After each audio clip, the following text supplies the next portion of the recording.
un drame auquel elle ne s'attendait pas.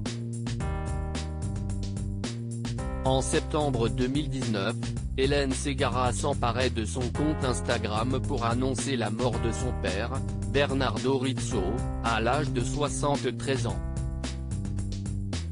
Un véritable coup dur pour la chanteuse, qui à ce moment-là faisait face à sa maladie, une dégénérescence maculaire dont elle est atteinte depuis plusieurs années, et pour laquelle elle a déjà subi pas moins de 17 opérations. Déterminée à affronter la réalité, Hélène Ségara admet s'être découvert une force en elle qu'elle ne soupçonnait alors pas, et a notamment eu l'idée d'écrire un livre sur cette force mentale qui peut aider à surmonter bien des maux. Toutefois, la maladie de son père a quelque peu interrompu ce projet, à un moment auquel elle n'était absolument pas préparée. Je me sentais très forte, et j'ai été cueillie à un moment où je ne m'y attendais pas, a ainsi confié Hélène Ségara à Télé 7 jours, en kiosque lundi 18 octobre.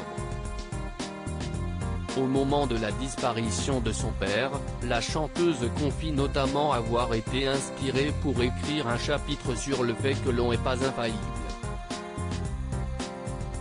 Un projet qu'elle espère désormais mener à terme, pour elle, mais aussi, pour que les gens qui manquent d'amour et d'estime d'eux-mêmes puissent en trouver un peu, a-t-elle précisé. Hélène Ségara a fait une petite pause après la mort de son père, un deuil qui a par ailleurs été difficile à vivre pour Hélène Ségara qui après ce drame s'est accordé une petite pause. Le temps de vivre auprès de ceux que j'aime, ces moments intimes et fragiles que nous traversons tous, avait-elle confié. Mais malgré ces épreuves, la chanteuse confie aujourd'hui qu'il y avait alors deux manières de les aborder, par le questionnement, ou par le déni et la fuite.